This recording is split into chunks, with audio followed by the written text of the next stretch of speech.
Welcome. In this series of videos, I'd like to share with you some insights about the teachings of Advaita Vedanta. These presentations will introduce various topics in a sequence that follows the methodology used by most traditional teachers.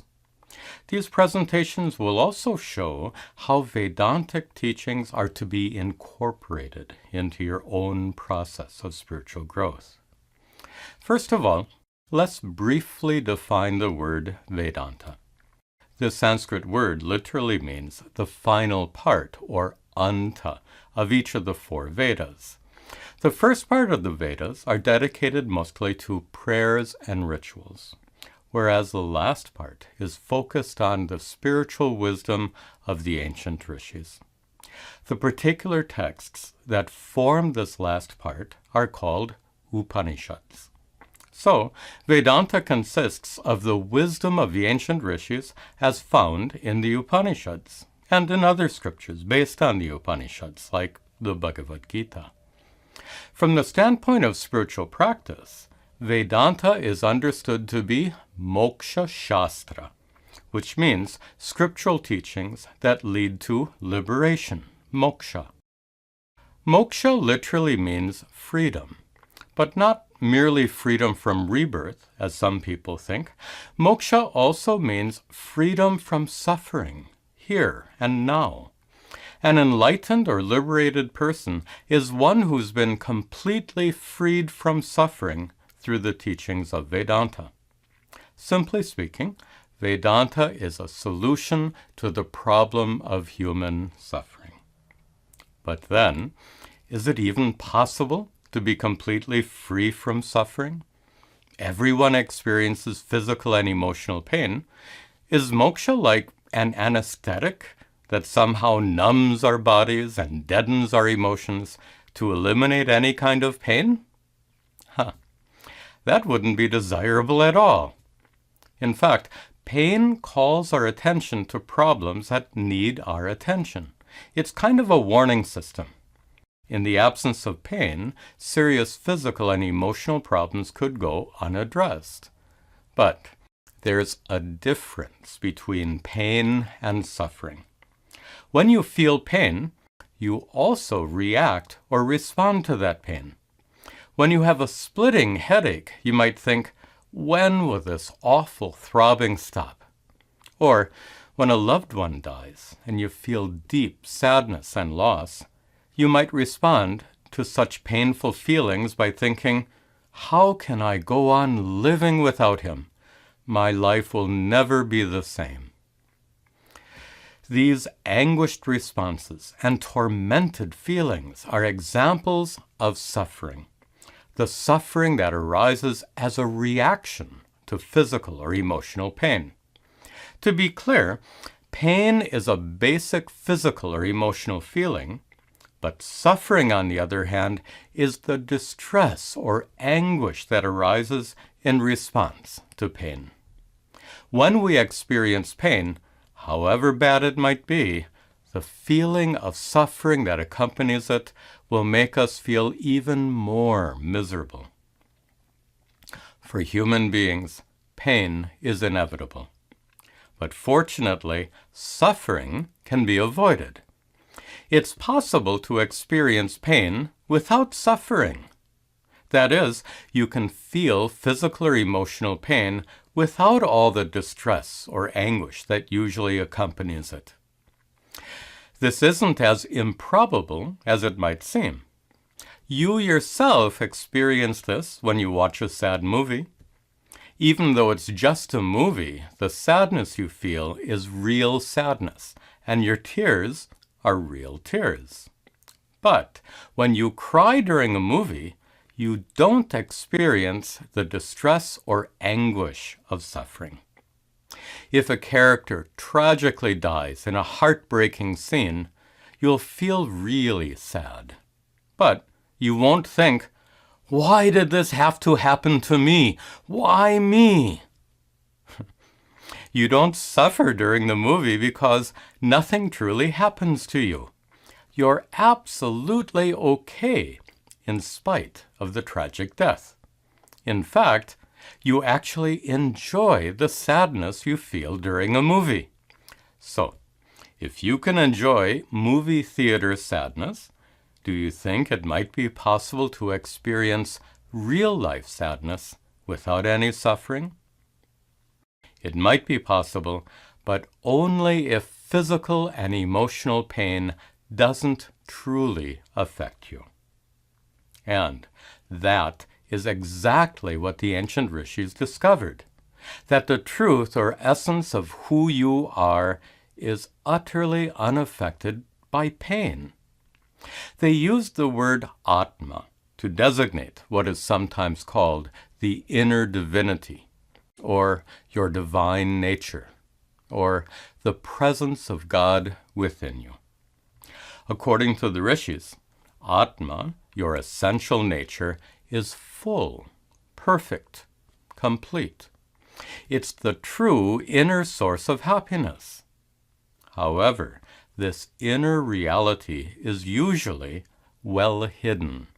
It's concealed or covered by a dark veil of ignorance. That inner reality then remains unknown, unrecognized, unrealized. But that inner reality is actually the truth of yourself, so how can you remain unknown? There's a problem here, a problem that we can call self-non-recognition. Self-non-recognition means the failure to know your true nature to be full, complete, and the source of happiness. Self-non-recognition is a fancy term that simply means ignorance of your true self, Atma. This veil of ignorance conceals the divine reality hidden within you, so it must be removed. Ignorance, of course, is removed by knowledge. And ignorance in the form of self-non-recognition is removed by knowledge of the true self, Atma. This self-knowledge, or Atma Vidya, can be gained through the teachings of Vedanta.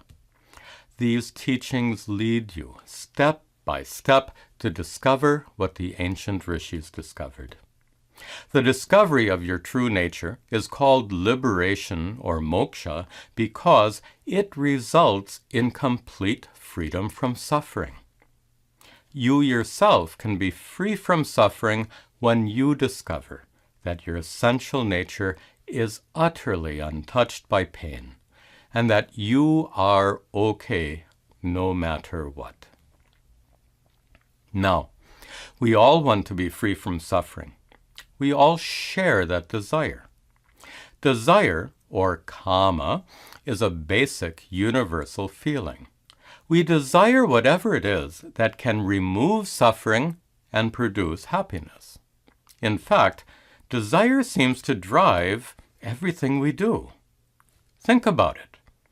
Going to work, what you do at home, your time with friends and relatives.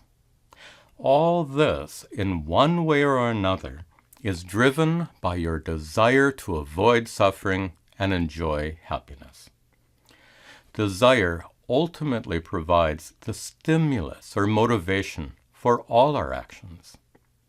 It's true that your desires are likely to be different from the desires others have, but all these desires have something in common. That is, when our desires remain unfulfilled, we suffer. We feel deficient or incomplete. We feel that something is missing. But by fulfilling desires, we seek to remove that feeling of being deficient or incomplete. In other words, by fulfilling our desires, we seek fullness, completeness, and contentment. Okay, now we're ready for one of the most important questions in this inquiry. A question about the actual source of the happiness and contentment we seek through fulfilling our desires. Is it true that the fulfillment of a desire itself produces happiness and contentment? At first, this might sound reasonable, but on examination, it's easy to spot a problem. When you see a cute baby smiling sweetly, or when you watch a beautiful golden sunset, you'll probably feel happy and content, at least for a few moments. But what desire did you fulfill by seeing that smiling baby or beautiful sunset? Now you can see, without fulfilling any particular desire, you can feel happy and content. So we have to conclude that fulfilling desires is not the actual source of happiness and contentment. Then, what is the actual source of happiness and contentment? The answer to this question is found in a universal truth that you already know. The true source of happiness lies within you. The same truth was expressed by the ancient rishis. And even though many people understand this intuitively, it's really important to know how and why it's true. Here's an anecdote that will help.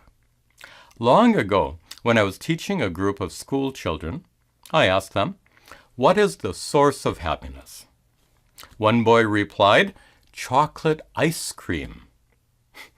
"Okay," I said, "if a scoop of ice cream is the source of happiness, what would you say about 2 scoops? The boy said, "That would make me twice as happy." So I asked, "What about 3 scoops?" And he answered, "I'd be 3 times as happy." Then I said, "Suppose you ate the entire 5-gallon container of ice cream from which all those scoops were served." His eyes grew wide, and he said, "That would be totally awesome." Of course, he'd be totally sick before eating even a part of that. But if ice cream truly were the source of happiness, then he should indeed find it totally awesome. This little story shows us something we already know about eating ice cream. Happiness is not an ingredient in the ice cream, along with the milk, sugar, and chocolate. So, because any happiness you feel can't come from the ice cream, it can only come from within you. Here's a Vedantic explanation about how ice cream makes you feel happy. Eating it fulfills your desire for ice cream, but you continue to have many other desires that remain unfulfilled. You will still want a better job, a new car, a nice vacation, etc. And these unfulfilled desires usually make you feel deficient and incomplete, as we discussed before. But while you're enjoying the ice cream, those feelings of incompleteness are temporarily driven away by the pleasure of eating the ice cream. And in the absence of feelings of incompleteness, happiness naturally and spontaneously arises within you. Even though happiness is always present within, feelings of incompleteness obstruct your experience of it. Like when clouds cover the sun, it continues to shine, but you don't experience its warmth and brilliance. Then, when the clouds go away, you experience the sun fully. In the same way, the true source of happiness always shines within you, but it's often covered up, so to speak, by feelings of incompleteness. When a pleasurable experience dispels those feelings of incompleteness, the ever-present happiness within you shines forth. That means, contrary to what you might think, happiness is not something you get. Instead, it arises naturally and spontaneously when you get rid of something, when you get rid of your feelings of incompleteness and the desires associated with them. Even though many people intuitively understand that the true source of happiness is within, their day-to-day behavior doesn't seem to reflect this understanding at all. For example, how many hours a day do you spend seeking happiness at its true source within? And how much time do you spend seeking happiness outside of yourself, even though you know the true source of happiness is within? Obviously, there's some confusion here. We've already discussed the cause for this confusion, which is the veil of ignorance that conceals your true divine nature. This ignorance prevents you from recognizing your innate fullness and completeness. And that's why we call it self-non-recognition. As a result of this self-non-recognition, you'll naturally feel deficient and incomplete. And when you feel deficient and incomplete, you'll certainly be driven by desire to seek out those things and experiences that can make you feel less deficient and more complete. Simply put, you seek happiness and contentment.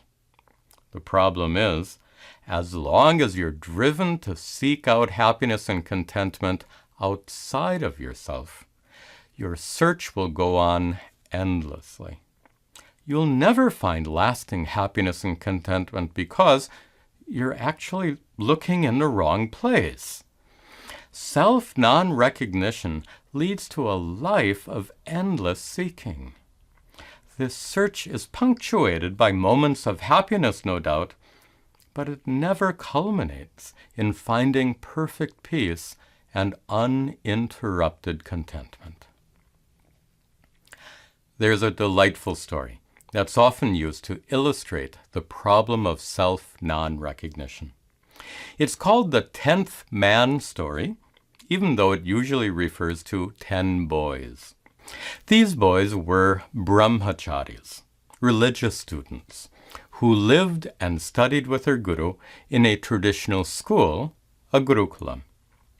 When a particular religious festival was approaching, the guru instructed his 10 young disciples to go on a pilgrimage to a special temple for the celebrations. The guru himself was too old to make the journey, which required several days of travel on foot, over fields, through forests, and across rivers. When the boys were en route, one of the rivers they had to cross was too deep to wade across, and no ferry boat was available. So, one by one, they each swam across the river.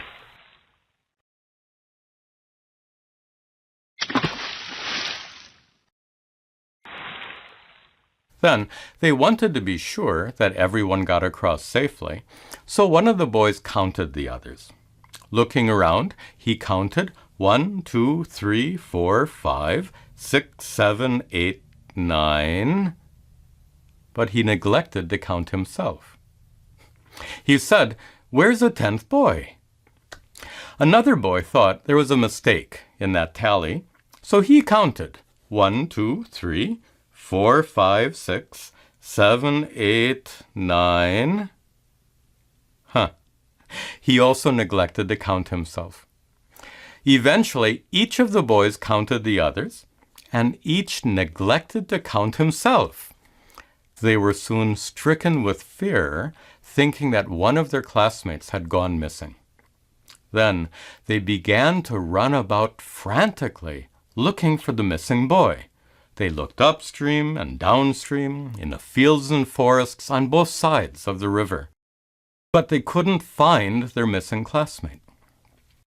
Before we continue with this story, you can see how nicely it illustrates the problem of self-non-recognition. Each of the boys failed to count himself, and as a result, each of them was actually searching for himself. In a similar way, we fail to recognize our own true natures as being full and complete. We fail to recognize the true source of happiness present within. And as a result, we end up searching for happiness outside of ourselves, looking for the happiness that actually lies within. The boys' frantic search was doomed to failure because they were all looking in the wrong place. In the same way, our search for happiness outside of ourselves is also doomed to failure because we too are looking in the wrong place. In spite of that, it wouldn't be so bad if our search for happiness was pleasant and enjoyable, like the game of hide and seek that children play. But our search for happiness is often not much fun. The boys were miserable while searching in the fields and forests. They felt terrible anxiety, and they were eventually exhausted by their frenzied efforts. In the same way, our search for happiness in the world is often fraught with great anxiety and frustration. We face a variety of obstacles. We struggle to overcome a great number of difficulties, and we may eventually find ourselves exhausted by all this effort. Let's return to the story. After several hours of panic-stricken searching, the boys gathered together and started to weep. They had come to the conclusion that their classmate had drowned in the river and was swept away by the current. A passerby happened to see this group of brahmacharis sobbing on the riverbank. He asked what had happened, and as they narrated their tragic story, he could easily see that all 10 boys were standing there. He was able to surmise that each of them had failed to count himself. So he told the boys that their classmate was indeed alive, and that he was standing amongst them right now. Each of the boys looked around for their missing classmate and were deeply disappointed not to find him. They wondered if the passerby was playing a cruel joke on them. The problem was, they were still looking in the wrong place. Even though the passerby told them the truth, that wasn't enough. Something more was required to dispel their ignorance. In the same way, when we are first exposed to the teachings of Vedanta, we soon learn the great truth revealed by the rishis, that our true nature is divine, full and complete. Yet, like the 10 boys, we too don't really get it at first. Even though we understand the words of the rishis, it's not enough. Something more is required. What's missing? The last part of the story will make it clear. One of the boys said, "How could our missing classmate be here right now?" The passerby took him aside and asked him to count once again. The boy counted 1, 2, 3, 4, 5, 6, 7, 8, 9. And then the passerby said, "You counted 9, but you didn't count yourself. You are the 10th. Then the boys immediately realized that each of them had failed to count himself. And they were immensely relieved to know that no one had actually drowned. This story not only illustrates the problem of self-non-recognition, it also demonstrates a basic principle of teaching, a principle based on the difference between telling and showing. Merely telling students about something is not enough. Students must be shown. They must be led to personally discover what the teacher wants them to understand. Therefore, the methodology used in teaching is just as important as the material being taught. Without an effective teaching methodology, students will never understand. And this is most certainly true of Vedanta. What makes Vedanta unique is not what it teaches, but rather how it teaches. Other spiritual traditions also profess that your true nature is divine, full and complete. But what distinguishes Vedanta is its powerful and meticulous teaching methodology. At the heart of this methodology is a practice called Atma Vichara, or self-inquiry. So Vedanta doesn't merely tell you that your true nature is full and complete. Instead, it uses its unique methods to lead you step by step by means of an inward-turned process of self-inquiry, Atma Vichara, which culminates in the discovery of what the ancient rishis discovered. Discovery of your innate fullness and completeness, which is the true source of happiness. That very process of self-inquiry will form the basis for our next discussion.